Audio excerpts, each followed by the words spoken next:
Welcome to Newswatch 12 this morning. I'm Danny Stepanovich, and you're taking a live look at Medford from the People's Bank on Biddle Road. But first, we want to turn over to Storm Alert Weather 12 meteorologist Sarah Kress with a look at the forecast. For today, we can expect some snowy and slippery past travel and even areas over east side.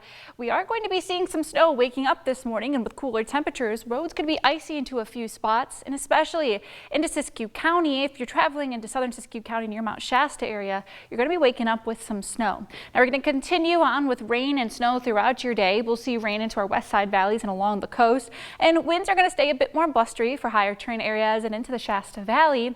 But in general, for today, temperatures are going to be a little bit cooler. We have 43 for Medford, 42 for Grants Pass, 45 for Wairika, and 39 for Klamath Falls.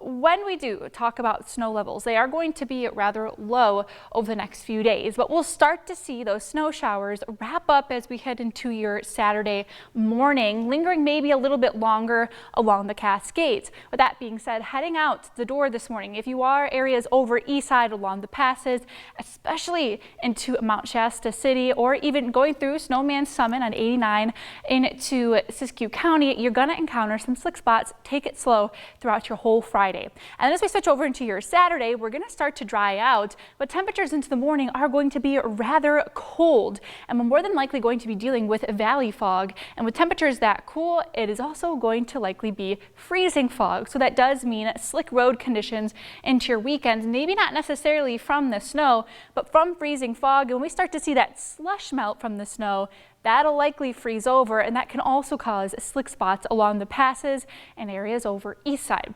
So we do have a bit to talk about when it does come to the weekend, and of course we have to wrap up this active day of weather as well, so let you know more of what you can expect all coming up in your next forecast.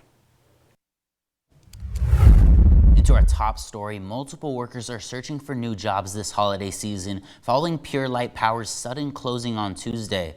Newswatch 12 spoke with one of the company's former employees who said that the move blindsided them as all of the company's progress seemed to be trending upward.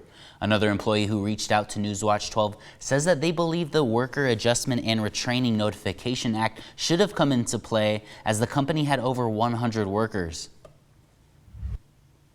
And new this morning, the American Red Cross is stepping in to help Shasta County residents recover after recent severe flooding. This weekend, the Red Cross is distributing free emergency supplies, including cleanup kits, gloves, and garbage bags.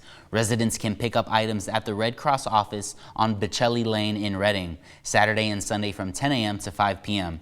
The organization is also offering additional assistance for damaged homes. For more information, you can visit our website.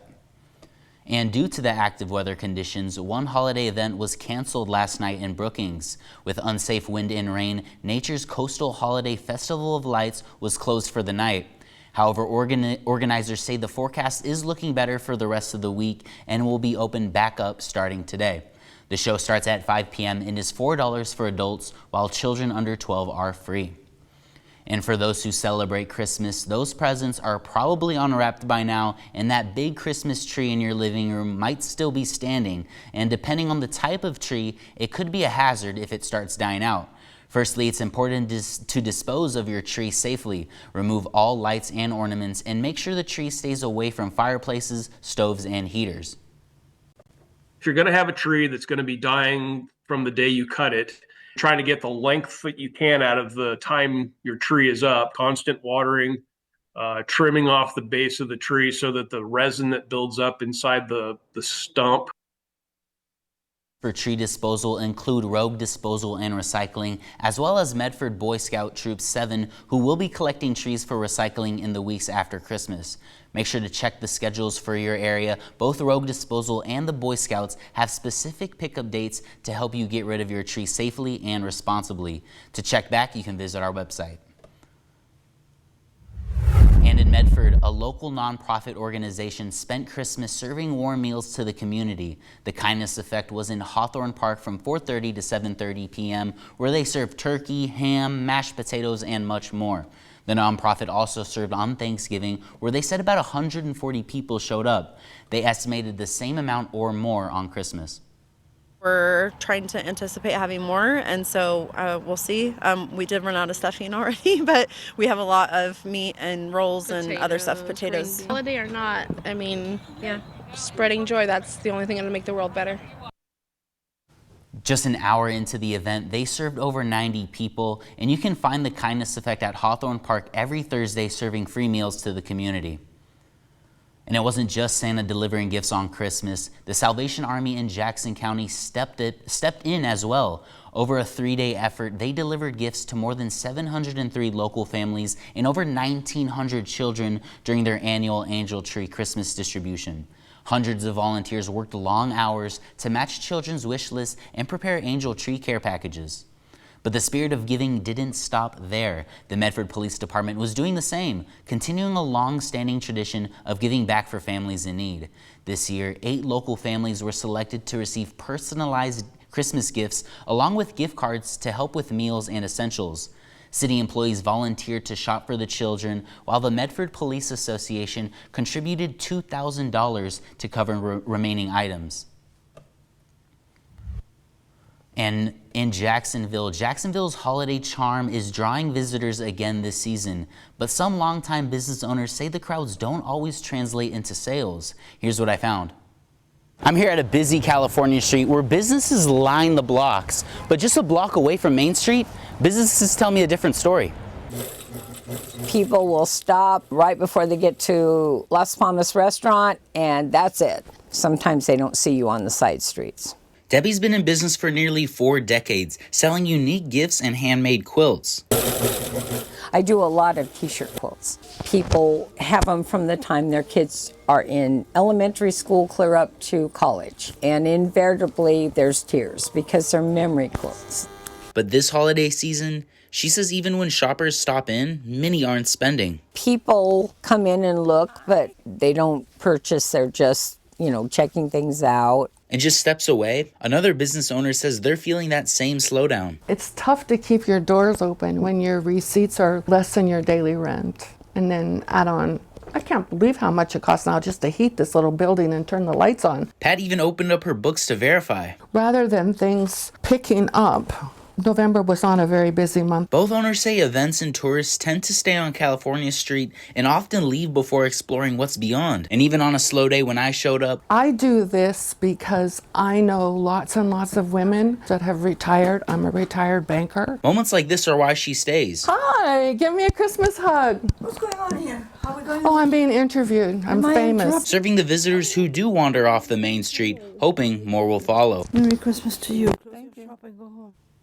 And as we really head into winter, Southern Oregon's national parks don't close, they change. Snow and colder temperatures open the door to a different kind of adventure. Here's what to expect this winter. Crater Lake becomes one of the snowiest places in the world, which opens snowshoeing and ranger-led tours when conditions allow. At Oregon Caves, tours are closed, but winter hiking is still possible with snow and ice on the trails. And at Lava Beds, many caves stay open year-round, making winter a great time to explore the underground. And looking for a healthy way to kick off the new year, Oregon State Parks is inviting people to start 2026 outdoors with first day hikes, guided walks happening across the state on New Year's Day, offering 32 guided hikes in 25 parks statewide. Each hike is led by a park ranger or trained volunteer, sharing stories about local history, geology, wildlife, and plants. All hikes are free to join, though a day-use parking permit is required, and some locations ask participants to register in advance. Several Southern Oregon parks are participating, and for more information, you can check out our website. Into developing news, Senator Ron Wyden and several Democratic colleagues are asking the Trump administration to pause new national park fees for non-residents set to take effect next year. The senators say the new fee structure announced by the Department of the Interior would raise the cost of an annual pass for non-residents to $250 and add a $100 entry fee at 11 highly visited parks. Crater Lake is not included, and they argue changes were rolled out too quickly without enough public notice and could slow entry at parks already facing staffing shortages. The lawmakers are asking the administration to delay the fees while impacts are reviewed. Into a crime alert yesterday, deputies in Jackson County tried to stop a vehicle on Old Stage Road in Central Point, but the driver wouldn't pull over. Newswatch 12 reached out to Jackson County Sheriff's Office, and they said it was a suspected DUI.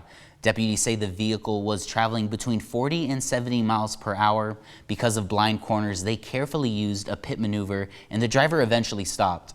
The person was found to be highly intoxicated and taken to a local hospital for a blood test. The DUII investigation is still ongoing. And since it is the holiday season, many people are spending their time celebrating with family and friends, and DUIs become more common. Newswatch 12 had a chance to tag along with the Eagle Point Police Department this Christmas Day to see just how drivers are getting behind the wheel intoxicated and how people can be prepared if they are celebrating. With a plan around that, calling someone who's sober, trying to figure out some sort of ride service. It's okay to drink if you're legally allowed to. It's just, if you get into a vehicle, you're putting yourself and everyone else at risk, and it's our job to get you off the streets at that point. You've made that decision for yourself, and for the sake of the community, we're going to hold you accountable for that. Moving on to a traffic alert, several road and lane closures are set to start the week of December 29th that could impact your holiday travel. Many of these closures are for repair work. The dates and times for each closure are listed on your screen, and you can also visit our website to check back. Drivers should expect delays and plan for alternate routes or allow extra travel time. Coming up, President Trump authorizes airstrikes in Nigeria. We'll have the latest from the White House on the issue. Thanks for choosing Newswatch 12 to start your morning.